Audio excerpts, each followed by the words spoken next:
so now we have the awkwardness in the room and we can continue with Salmonella's video. So it's called Historical Misconceptions, Awkward but Cool Videos from Salmonella. It was suggested by a Patreon member. If you want to be part of our Patreon community, link is in the description below. We have two new militias, Essek militias, called Maxim and Lukcerix. So hello there, guys. Welcome and thank you for your support. As always, the link to the original video is in the description below. Give Sam a view and a like. Okay, let's see which ones he's going to present to us, and if I know some of them. This episode of Salmonella Academy is brought to you by Skillshare.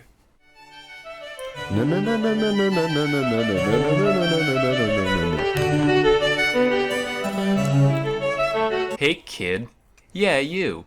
I just got off the phone with the big man upstairs.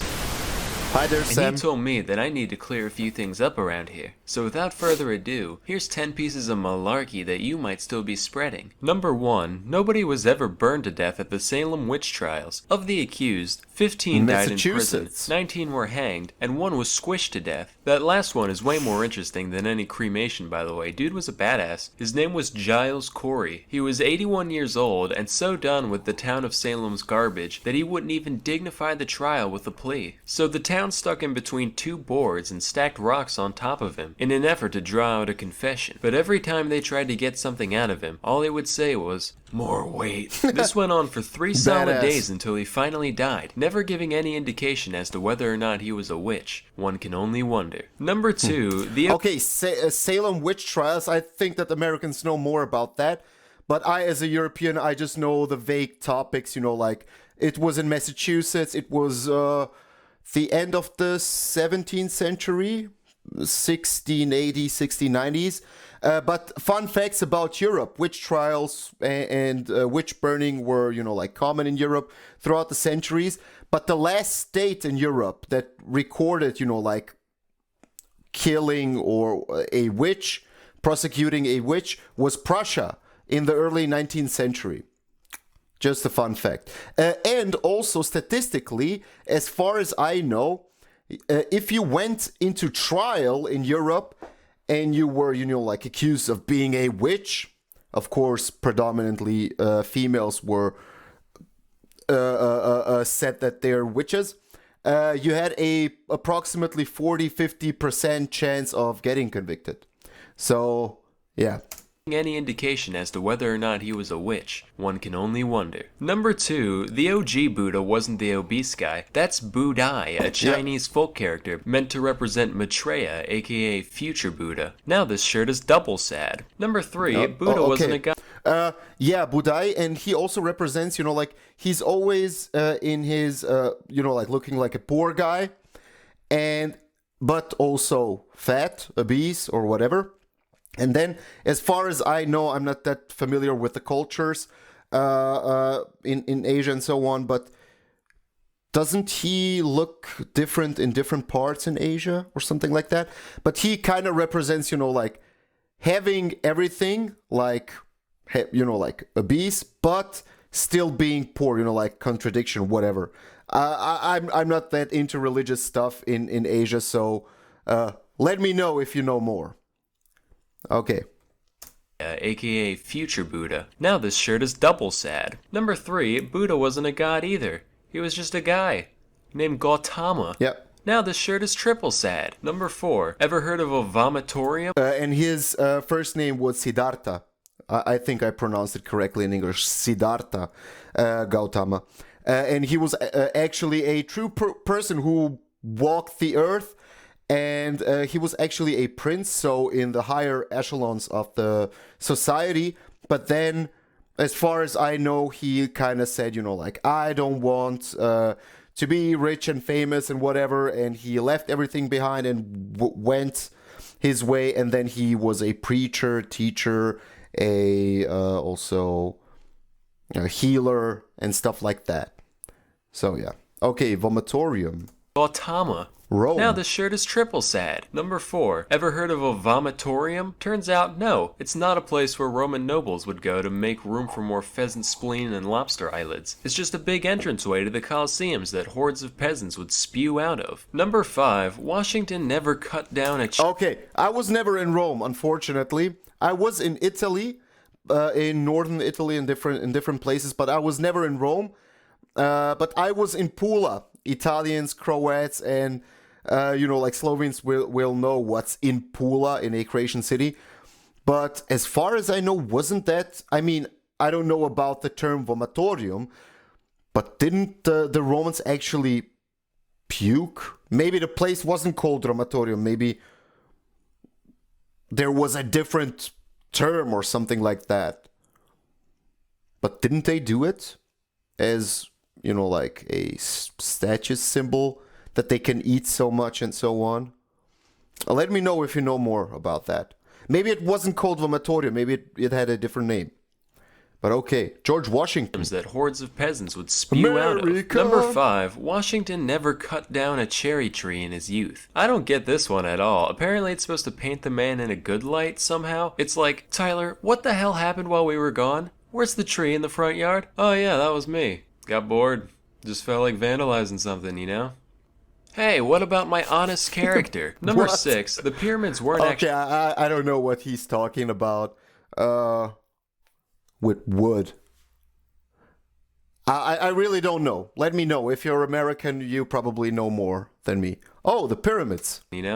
Okay. Hey, what about my honest character? About the slaves? Number 6. The pyramids weren't actually built by slaves. Yeah. These workers were respected members of society. They ate meat and worked in 3-month shifts, and even got to be buried right next to the tomb after their death. Matter of fact, that's more than we can say for the people working on man's greatest achievements today. If I spent years of my life helping to build the space station, you're damn right I'd want the Salmonella Memorial Corpse Receptacle floating along right next to it. That would be amazing. Number 7. The Great Okay, yeah, that's probably one of the biggest misconceptions.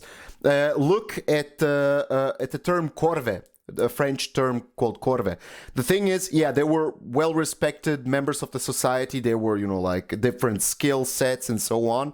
But corvée means actually work for the state. So instead of taxing you, like you need to give me this and that percentage of money in a year and so on, they would tell you to work it off. And they were paid, and you need to take into account that if you don't treat your workers well and you don't feed them and so on, they won't be able to perform as good as they could if you give them plenty of food, nutritious food and so on.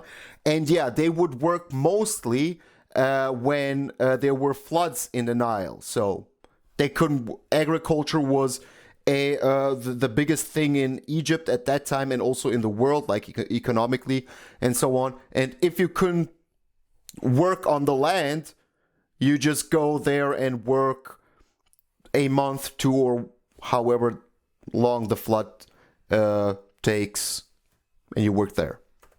So logical. But I would say that that's one of the biggest misconceptions in history. And there are also some myth. I love, like History Channel, like aliens built it or whatever. No, that's just propaganda that had its roots and beginnings, in Eurocentric historical whatever. Just that's just BS. Corpse receptacle floating along right next to it. That would be amazing. Number 7. The Great Wall of China is not the only man-made object visible from space. I don't know where you dipshits got this one from. First of all, there's no way you could see it with the unaided eye. The wall is like 30 meters thick at most, while the distance to outer space is generally recognized to be 100 kilometers up, known as the Kármán line. To give some perspective, that's like me holding up a standard-sized guitar pick from across the entire length of a football field and asking you what color it is. Also, there are plenty of man-made objects that are way bigger in terms of local surface area than the Great Wall, so even if it was visible, there's no way it would be the only one. Number 8, you might have heard this. I don't know, I never thought about it. I mean, people say it, but every time when I looked at, pictures from outer space, and there's Asia or Eurasia or whatever you want to call it, I never saw it on a picture, so I know that people talk about it, but I never was thinking about it because I never saw it on a picture. But yeah. This one before. You know, Hitler was a jerk and all, but hey, he made the Autobahn, so at least he was efficient. Actually, Hitler didn't create the Autobahn. It was already there. Huh? He just helped expand it into newer territory. In a similar vein, Mussolini didn't make the trains run on time, with most of Italy's infrastructure repairs happening before his rise to power in 1922, and even then they weren't nearly as punctual as he'd like you to believe. So unfortunately, you're gonna have to find something else to like about these fascists, like Hitler's elegant way of speaking, or the way Mussolini says spaghetti. Paschetti! Number 9, Iron Maiden. Okay, yeah, actually, as far as I know, the first Autobahn, or Autobahn-like Bahn, was made actually in Italy, and it connected Milan with another Italian city. In Germany, and it was around the 1920s. In Germany, there were some projects before Hitler came to power. But it was more private. It wasn't a public road. It was private roads for, like testing speeds on cars and so on. But eventually, the city of Köln tried to connect itself with Frankfurt, and Frankfurt with some city in Switzerland, I think. But yeah, when he came to power, he expanded the Autobahn, especially west-east Autobahns, because the supply lines for the military, because he could use those roads to transport goods and supplies to the armies. East and West. Maidens weren't actual torture devices used in medieval times. Basically what happened is, some archaeologists in the 1800s saw an old metal coffin and some spikes, and said, yo, wouldn't it be wildin' if we put these things up in here, so that way if someone goes in it, they get poked in their bits? You are a sick man, Cornelius. I like it. Into the museum it goes. At least Iron Maiden was real. They were as real as it gets. Still are. Don't you forget it. Number 10, Einstein never... Oh, my youth, Iron Maiden. Okay, yeah, I don't know about that one, but I wouldn't be surprised because a lot of people have a, like a romanticized view of archaeologists back then. And they were thinking, like they went on in the desert and explored for all of us to see and know. But no, there were actually individuals who went on in the early days, who went on and wanted to find, like cool stuff to sell it back home, either in Britain or in France or whatever. Because as cooler the stuff is and unique the stuff is, the more money they would get for that piece. So I'm kind of not surprised if that would be true, that it actually happened. So I kind of trust Sam here. Okay, what's the old man here? Still are. Don't you forget it. Number 10, Einstein never failed math. He had mastered both integral and differential calculus by the age of 15. 99% chance this one was just made up to make glue eaters feel better about themselves. Well, congratulations, Dimitri. Looks like you failed pre-algebra for the 3rd time. Brady still can't graduate. Well, hey, that means I'm still on par with famous smart science man, so, yeah, worship me. No. So it just goes to show that don't use it as an excuse. All got a lot to learn about the world around us. That's why you need to go to Skillshare. Okay, some of the people make the same arguments, let's say also for Tesla. There's a cool channel, I now forgot the name, Vares, a woman, a girl, a YouTuber. I will put the link in the comment section below so you can check it out. But she kind of finds the grades of different historical figures and just goes through the grades. This argument is also often made for Tesla, that he was bad in school and so on. I don't know about Einstein. As far as I know, he was good in everything. But Tesla had one bad year for math. And that's because he was actually ill for 2 or 3 months, so he couldn't catch up in that year. But every time, you know, like every different time, he had excellent in math and physics and whatever. Okay, sponsor time. Skillshare is an online learning community with over 20,000... As I said, I will put her link also in the description below and in the comment section. classes in Check her out. technology, design, business, and more. Premium membership gives you unlimited access to high-quality classes on must-know topics so you can improve your skills, unlock new opportunities, and do the work you love. They've got great courses in graphic design and animation, which I've clearly already mastered. I mean, check this out. But I'm sure you could get a lot of use out of them. You can also learn plenty of more recreational skills, like how to solve a Rubik's Cube, or how to play chess really well. Join the millions of students already learning on Skillshare today, with a special offer just for my viewers, where you can get 2 months of Skillshare completely free. To sign up, go to skl.sh/samo. Again, go to skl.sh. Just do it. Samo Just do to get it. 2 months of unlimited access to over 20,000 classes for free. Just Act go now for there. this special Check it offer out. and start learning today. Anyway, till next time, I'm Salmonella, and thank you for watching. Bye, Sam. Okay, I knew some stuff, some I don't know. Of course, he's based in the US, so he had also US stuff. As I said, I don't know especially about the what was it like, the with the tree, whatever. I don't know.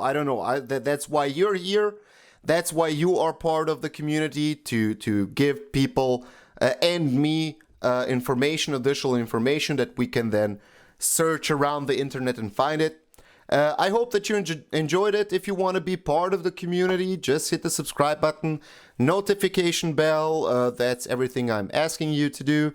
If you want to watch and comment different videos about history, and if you want to be a part of our Patreon community, the link is also going to be in the description below. Until the next time, see ya.